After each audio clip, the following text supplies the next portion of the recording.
Otitis eksterna. Ada beberapa pembagiannya. Otitis eksterna, necrotizing malignant otitis eksterna, condition related to external otitis, external ear disease in human immunodeficiency. Definisinya, otitis eksterna adalah suatu peradangan dari kulit. Kalau suara saya kurang jelas, boleh bertanya atau bilang aja ya.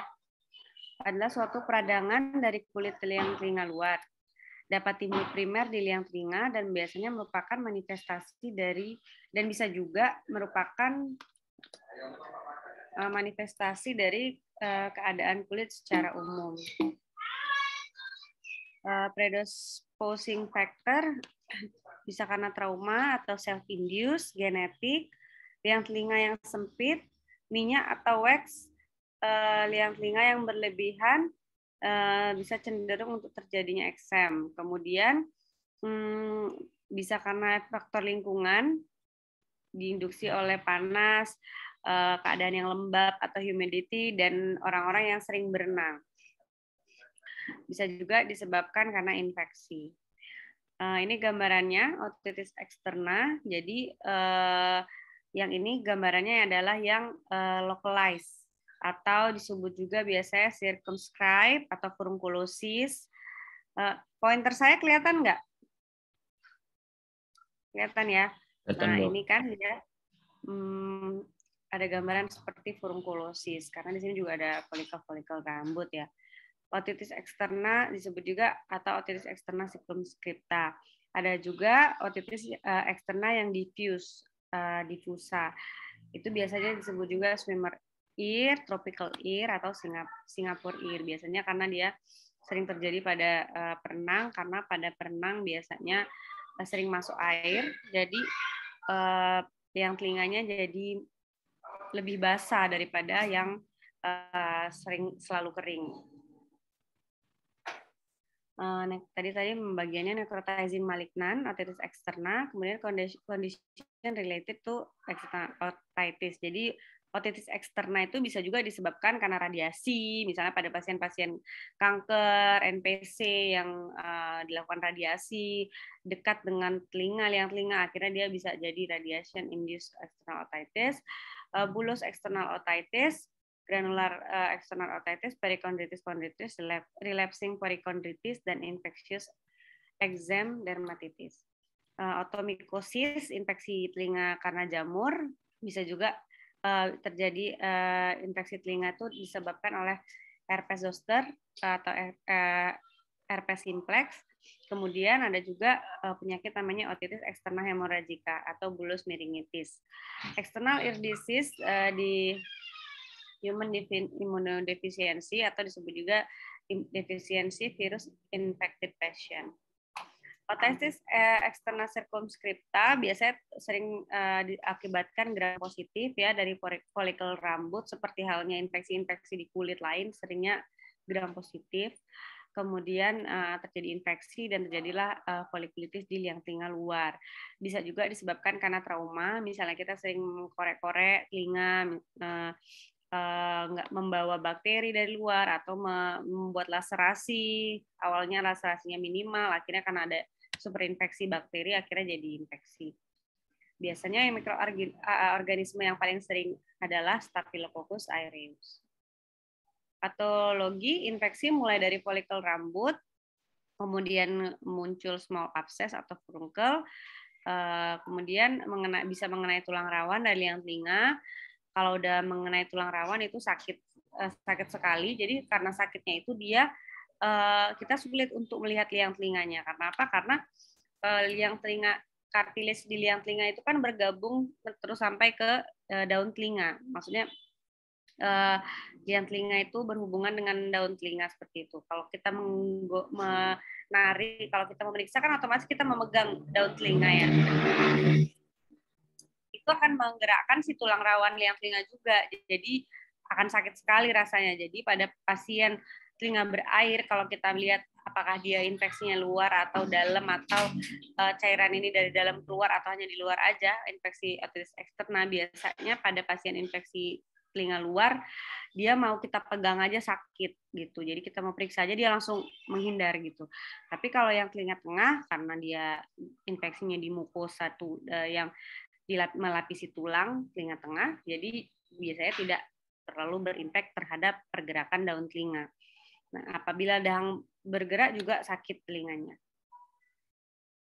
Jika penyakit berlanjut, telinga bertambah sakit dan liang telinga dapat tertutup oleh pembengkakan yang dapat menyebabkan kurang pendengaran. Beberapa furunkel bisa menyatu menjadi karbunkel, jadi membesar lagi meluas. Jika infeksi berlanjut terus dan tidak diobati, dapat terjadi selulitis jaringan di sekitarnya dan bisa terjadi limfadenitis regional. Edema dapat menyebar ke sulcus postaurikular, menyebabkan daun telinga terdorong ke depan. Keadaan ini kadang-kadang bisa didiagnosa banding dengan mastoiditis akut. Mastoiditis akut juga terdapat pembesaran pada mastoid atau di belakang postaurikular juga, tapi posisinya beda, satu di sulcus postaurikularnya, satu di dalam tulang mastoidnya. Untuk membedakannya, biasanya kalau yang postaurikular tenderness atau karena furunkolosis, dia biasanya diffuse, jadi membesar semua gitu, membengkak edem semua dari belakang, semua ke di daerah sulcus postaurikular.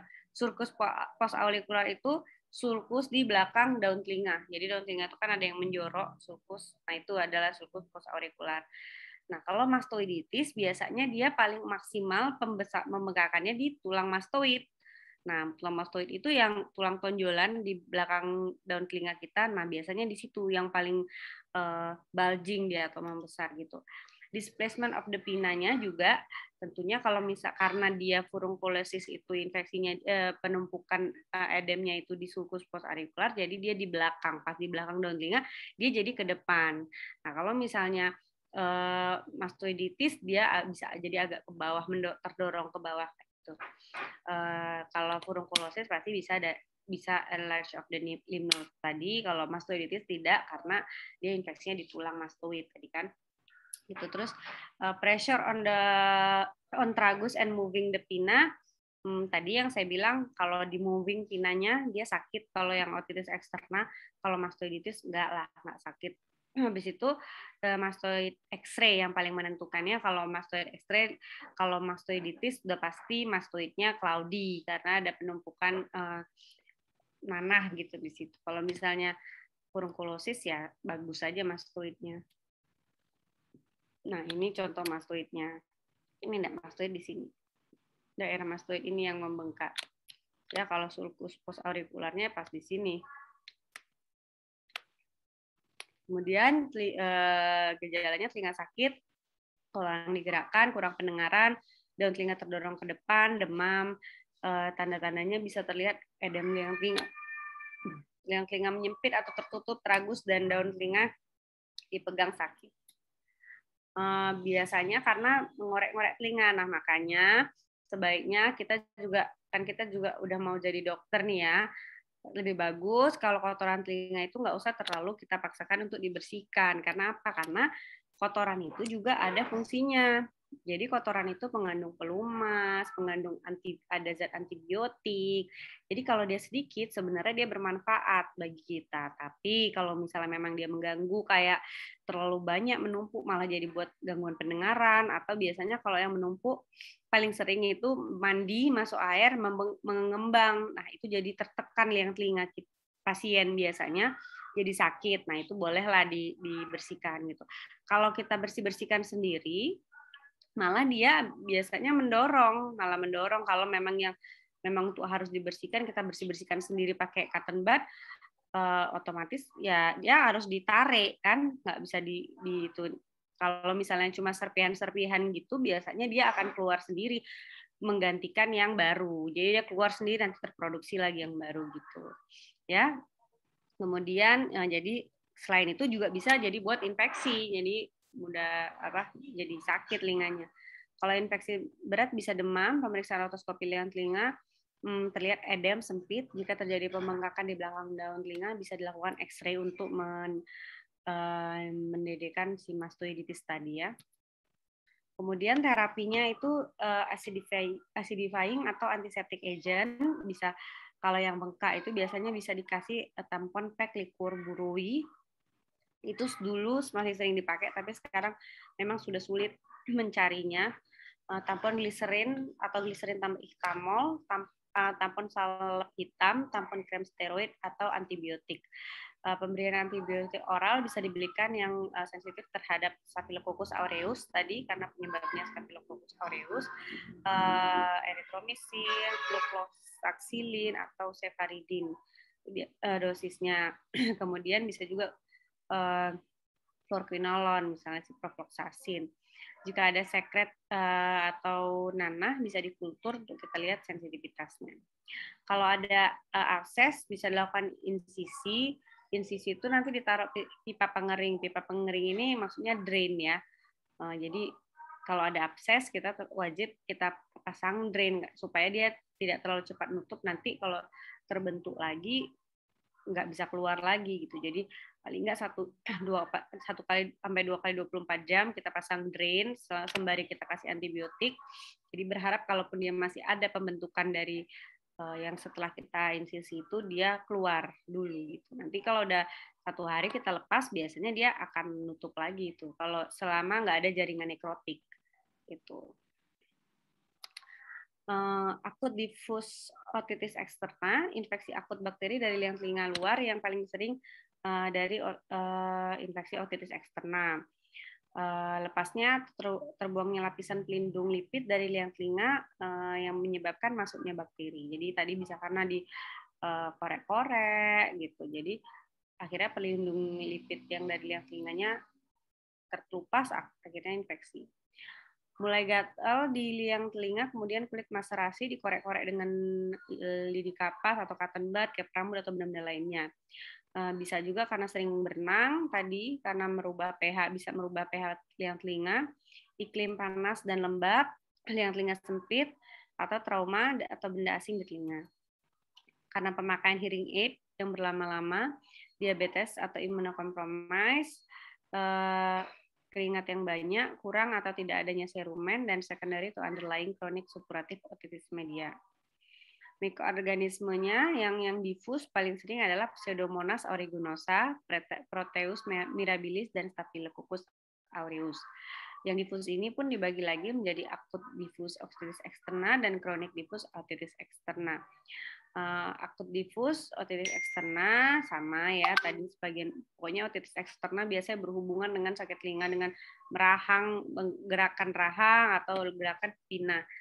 Liang telinga bengkak, pus di liang telinga, epitel terlihat ada squamasi epitel, terbentuk mass of cheesy debris di liang telinga. Terapinya acidifying agent liang telinga, terapi underlying disease, dan anti-pseudomonal antibiotik.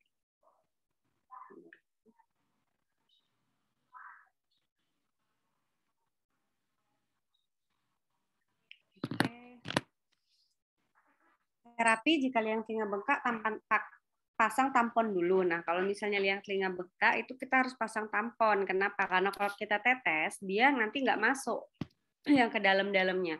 Jadi walaupun sakit tetap kita paksakan pakai yang kecil lah ya yang bisa masuk, kita pasangkan tampon ke dalam. Nanti kita tetesnya melalui ujung tampon itu. Jadi dia diharapkan tampon itulah yang mendifuskan cairan ke bagian dalamnya gitu. Jadi tapi itu biasanya nggak lama sih, biasanya 1-2 kali 24 jam udah kempes liang telinganya, udah bisa dicabut, udah tetes biasa. Dapat juga ditambah steroid atau obat tetes. Kombinasi steroid disebut dengan pop atau wig, tetes telinga, antipseudomonal, antibiotik oral. Nah, sekarang otitis externa hemorrhagica bullous meningitis. Keadaan ini adalah pembentukan vesicle purple pada membran timpani dan kulit liang telinga bagian medial. Warna purple berhubungan dengan efusi yang hemoragik yang mengisi vesicle. Etiologinya belum jelas, disangkakan infeksi virus. Karena dia banyak terjadi waktu epidemi influenza. Jadi kemudian biasanya rasa sakit yang berat, sekret serosanguinus, maksudnya serus ya, dan agak merah gitu warnanya, rasa sakit nggak hilang dengan adanya sekret. Maksudnya kalau misalnya otitis media biasanya kan kalau udah keluar cairan, udah genang telinganya udah pecah, biasanya sakitnya akan berkurang. Nah ini walaupun pecah si bulusnya itu dia nggak akan berkurang sakitnya karena bulusnya itu di genang telinga.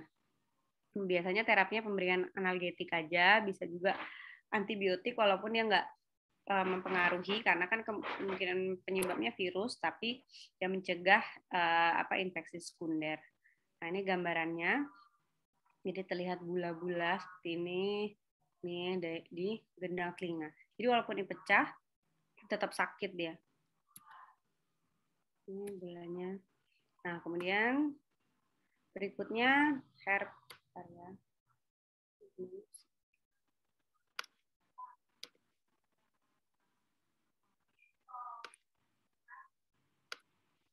herpes zoster oticus.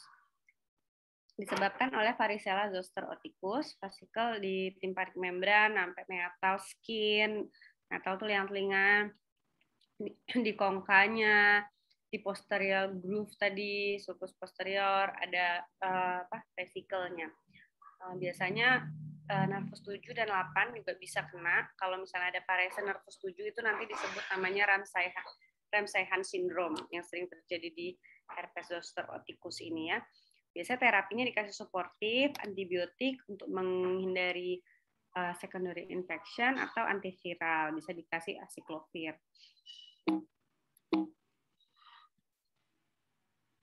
Dan otomikosis. Otomikosis ada infeksi jamur di liang telinga. Jamur didapati sapropid di liang telinga, biasanya superimpos dari penyakit penyebab infeksi lain. Adanya infeksi bakteri, digunakan antibiotik merubah fisiologi chemicalnya di liang telinga dan dia bisa menginduksi tumbuhnya jamur. Tapi bisa juga pada yang sering lembab, telinganya sering lembab, jamur jadi mudah tumbuh juga. Nih, infeksi jamur sering terjadi pada udara panas dan lembab, sering terjadi juga pada pasien dengan operasi mastoid rongga terbuka, atau orang-orang yang memakai alat bantu dengar atau earmuffs. Jamur yang sering diisolasi pada otomikosis itu seringnya Aspergillus niger. Niger itu biasanya warnanya hitam. Jadi kalau ada telinga kalian bersihin atau apa itu warnanya hitam legam, kalau misalnya serumen itu sehitam-hitamnya itu masih coklat tua, nggak pernah yang hitam. Nah kalau yang hitam itu udah curiga jamur. Jadi benar-benar hitam kayak warna hitam lah gitu ya, nggak ada coklat-coklatnya gitu. Candida albicans itu biasanya warnanya putih, keputihan gitu. Ini ada juga gambaran seperti titik-titik keabuan dermatophis dan actinomyces ya. Kemudian jamur ini tertanam terutama pada stratum corneum dan berproliferasi setelah fase istirahat dormant phase. Nah, jadi seringnya kita kalau pasien jamur itu terapinya harus dia mengikuti epitelisasi karena dia biasanya bisa di fase dorman di stratum corneum. Jadi kalau dia belum masih epitelnya yang lama, mudah tumbuh lagi. Ya. Kemudian rasa gatal keluhan yang sangat menonjol bersama-sama dengan rasa penuh di telinga atau rasa peka dengan penumpukan debris basah di dalam liang telinga. Telinga menjadi lebih sakit jika jaringan meradang. Pada pemeriksaan liang telinga, tampak massa putih keabu-abuan menyempit, lapisan seperti kertas basah berbintik-bintik mengisi liang telinga. Conidiophore dari infeksi Aspergillus niger akan tampak seperti bintik-bintik hitam pada debris atau seperti filamen yang menonjol pada dinding liang telinga. Nah, ini dia yang Aspergillus niger ya, warnanya hitam. Oke. Gambaran-gambaran tipikal ini tidak selalu dikenal dan jika kasus otitis eksterna gagal terhadap terapi, kemungkinan jamur harus dipikirkan. Diagnosa selalu dikonfirmasi dengan pemeriksaan mikroskopis atau debris dengan kultur. Nah, kenapa nggak terlalu dikenal? Karena kadang-kadang kalau jamur itu di mana-mana gimana dia gejalanya? Coba Agustina. Kalau infeksi jamur dimanapun biasanya gejala dominannya apa?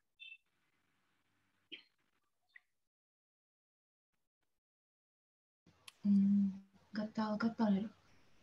gatal. Jadi gatalnya berat sekali ya. Jadi di telinga pun apalagi karena rongganya kecil. Nah, karena gatal otomatis pasien itu pasti menggaruk. Nah, menggaruk kalau udah gambaran tadi kan kayak tepung-tepung apa gitu udah pasti dia nggak gabung lah sama yang sekret-sekret infeksi yang di sekitarnya. Jadi udah nggak gambarannya udah nggak seperti itu lagi gitu. Tapi kalau pasien datang dengan dominan gatal atau misalnya infeksi yang udah kita kasih antibiotik nggak respon-respon, bisa juga dipikirkan untuk diagnosa lain yaitu infeksi jamur. Tuh ya. Terapi infeksi jamur membersihkan itu nomor satu, penumpukan debrisnya dibersihkan. Kemudian jadi diirigasi, dibersihkan segala macam. Kemudian berikan obat antifungal spesifik yang dapat dioleskan seperti nystatin, terutama efektif terhadap spesies Candida, dan tapi kurang efektif terhadap Aspergillus. Clotrimazole sangat efektif sebagai antifungal apabila diberikan krem 1% di liang telinga. Terima kasih. Ini kita lanjut gitu ya, topik yang berikutnya temporal fraktur ya. Sebentar ya. Halo?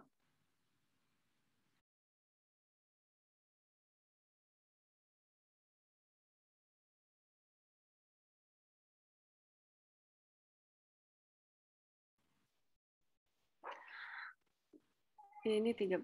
Saya yang berikutnya saya pindah ke itu ya, Dek, karena saya kebetulan pasien pula pindah ke handphone. Jadi ini saya lift dulu ya. Nanti. Baik, baik dok. Yang tadi WA saya itu apa ya? Komting ya? Iya dok. Kamu itu bisa nggak? Kamu aja yang share nanti ya, Dek. Bisa dok. Slide-nya. Nah, jadi saya WA akan ke kamu ya. Ya dok. Tapi nanti dok jam Ya. 2 nanti ada kuliah lagi ya dok. Iyalah, takut Ya, dok. kali lama-lama. Baik dok. Enggak, ini kan cuma tinggal satu topik lagi, kan Wah, dua soalnya di itu ya dok. topiknya ya, temporal fracture. Sebentar ya. Baik Yang dok. ini tapi ada pertanyaan nggak yang lain? Belum ada ya? Ya udah nanti aja di akhir itu ya, kuliah ya. Sebentar sedikit. Oke, saya lihat dulu ya.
Kita lanjut ya, boleh di-share deh itunya, slide-nya.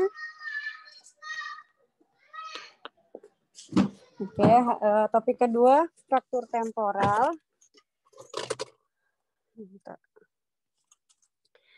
Fraktur temporal disebabkan tuh head injury, fracture of the skull base, atau temporal bone fracture. Kemudian, next. Biasanya karena traffic accident ya. Nah, ini gambarannya internal aspect of the skull base. Itu bisa dilihat sendiri ya. Ada sebenarnya apa tuh namanya? Patokan dari si fraktur temporal ini adalah Petrus piramid dari temporal. Jadi dia apakah transversal atau longitudinal itu berdasarkan si Petrus piramid itu. Petrus piramid itu ada di ini ada yang next gambar slide-nya. Oh, masih panjang ya udahlah. Terus kebanyakan 75% itu adalah laki-laki. Kemudian tipenya tadi ada longitudinal dan transversal. Kemudian slide. Nah ini gambaran Petrus piramid itu adalah segitiga yang dibentuk dari menyerupai piramid yang bentuk dari pars petrosa dari temporal. Itu tuh yang mungkin nanti bisa dicari lah ya, di sini nggak ada pula gambaran yang Petrus piramidnya itu. Tapi kalau transverse longitudinal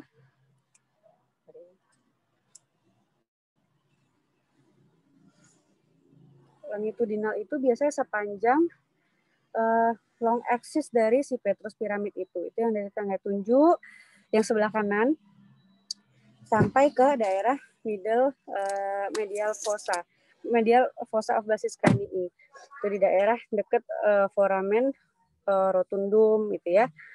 Kemudian namun kalau yang transversal yang sebelah kiri dia ini kan tadi biasanya paling sering pukulan dari belakang atau depan kepala, biasanya dari perjalanan garis frakturnya dari foramen jugular memotong si Petrus piramid tadi yang akhirnya nanti bisa ke daerah dekat foramen spinosum dan racerum. Tuh dia bisa ke daerah dekat bisa memotong juga di daerah internal auricular kanal. Next. Next deh.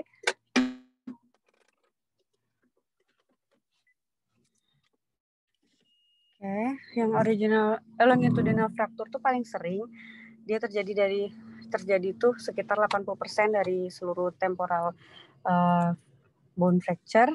Biasanya dia karena lateral force atau tekanannya dari samping, dari lateral atau biasanya dari daerah temporal atau parietal. Nah, fraktur lainnya tadi sepanjang si long axis dari si Petrus piramid itu. Kemudian biasanya dia berawal dari pars squamous dari tulang temporal. Pars squamous itu adalah daerah mastoid atau external auditory canal. Jadi dia sepanjang liang telinga kita, kemudian masuk tadi ke meluas ke daerah posterior superior bony external canal dan berakhir di middle cranial fossa tadi yang dekat oleh foramen lacerum dan foramen ovale. Next. Nah ini dia gambarannya. Karena dia melewati liang telinga itu, dia tidak jarang melukai facial nerve injury. Ada juga sih, karena dia bisa juga ke daerah dekat internal auditory canal, tapi hanya sekitar 10-25%. Kemudian gambarannya bisa laserasi pada liang telinga luar, karena dia tadi sepanjang liang telinga luar itu ya, garis frakturnya, dan genang telinga bisa bisa terluka juga gitu karena dia sepanjang itu. Kemudian bisa terjadi conductive hearing loss karena sepanjang liang telinga sampai ke membran timpani, akhirnya tulang-tulang pendengaran juga bisa ikut rusak ya. Jadi dia lebih ke conductive hearing loss, gangguan pendengarannya. Next. Nah, sementara yang transfer fracture memang dia cuma sedikit, sekitar 20% dari seluruh fraktur temporal. Dia disebabkan karena trauma pada daerah depan parietal, frontal atau parietal. Tapi bisa juga dari oksipital. Kemudian fraktur lainnya itu runs at a right angle to the long axis of the petrous pyramid. Jadi dia membelah si petrous pyramid tadi. Kemudian dia berawal dari middle cranial fossa, kemudian tadi crosses the petrous pyramid transversely dan berakhir pada foramen magnum. Ini bisa juga dia meluas ke tadi internal auditory canal dan melukai saraf-saraf di sana. Yang kita tahu saraf-saraf yang melewati internal auditory canal itu ada facialis, auditory, vestibularis gitu ya. Jadi keluhannya bisa mengganggu yang tadi itu, yang melewati itu. Next. Nah, ini gambarannya. Nah, jadi dia gambarannya bisa hemotimpanum atau penumpukan darah di belakang gendang telinga. Kan? Kemudian Mama di mana nih? Sebentar ya.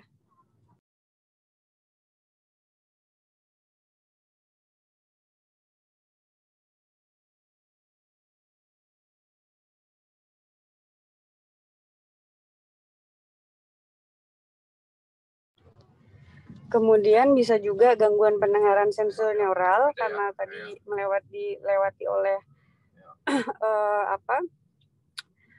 nervus cochlearis, tadi si auditory internal auditory canal, ada gangguan vertigo dan bisa facial paresisnya persentasenya lebih banyak. Tapi dia jarang merusak membran timpani karena kan dia bukan di daerah itu. Yang tadi kan memang dia melewati liang telinga itu jadi laserasi gitu kan. Jadi gambaran timpaninya hanya kita lihat biasanya hemotimpanum atau penumpukan darah di belakang gendang telinga. Next. Jadi kalau misalnya yang tadi itu konduktif lebih sering gangguannya, yang ini lebih sering sensorineural. Nah, ini dua-dua, ada transversal, ada garis juga patahan itu si longitudinal. Yang di kanan itu markernya longitudinal, itu yang di tengah transversal. Next.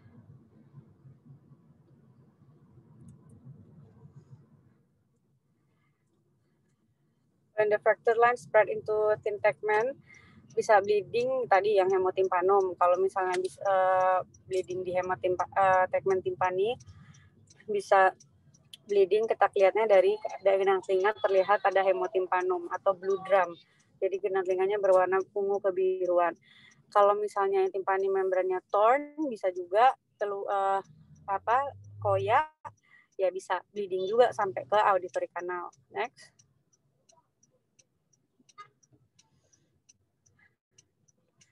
Ekimosis terjadi bila pada mastoid terjadi penumpukan darah. Kemudian ekimosis pada mastoid, kemudian bisa kalau terjadi conductive deafness belum tentu bisa recover karena biasanya karena gangguan-gangguan si ossicular chain atau tulang-tulang pendengaran tadi, jadi harus dilakukan operatif kalau misalnya mau dilakukan mau didapati perbaikan pendengaran gitu. Pada CT scan kita mengevaluasi, diperlukan CT scan tadi untuk mengevaluasi garis fraktur. Next. Manajemennya stabilize the patient. Pertamanya, kalau bisa dilihat juga pemeriksaan CSF leakage, ada nggak CSF leakage dengan halo test, dengan tisu dilihat ada nggak halonya. Kemudian dilakukan conservative treatment biasanya 14 hari. Kalau dia dalam 14 hari masih ditemukan leakage, biasanya baru kita pertimbangkan untuk operatif. Namun operatifnya ini untuk lebih ke untuk ke bedah syaraf ya. Kalau misalnya untuk conductive hearing loss atau untuk pendengaran biasanya kita harus pasiennya stabil dulu gitu, karena itu kalau ya maksudnya kalau misal operasi osikuloplasti segala macam ya harus keadaan pasiennya stabil. Sensorineural hearing loss bisa perbaikan seiring waktu atau tapi bisa juga persisten tergantung kondisi sarafnya gimana gitu. Kemudian kalau ada facial nerve paresis bisa dilakukan dekompresi. Next.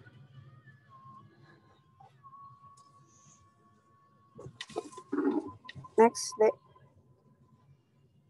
Kalau misalnya memang terlihat obvious brain herniation atau memang frakturnya membuat brain herniation yang jelas gitu ke telinga, terlihat di telinga atau mastoid atau yang lain, memang harus dilakukan surgical intervention. Kalau misalnya terjadi massive bleeding, bisa dilakukan ballooning saja dulu. Next. Oke, sampai sini saja presentasi hari ini, kuliah hari ini. Ada pertanyaan kira-kira? Izin bertanya, Dok. Ya, silakan. Untuk otitis eksternal tadi, Dok, bolehkah kita nggak memberikan antibiotika secara topikal, tapi langsung secara sistemik gitu, Dok? Dan indikasinya seperti apa, Dok? Dan apakah lebih merugikan? Kapan dilakukan gitu?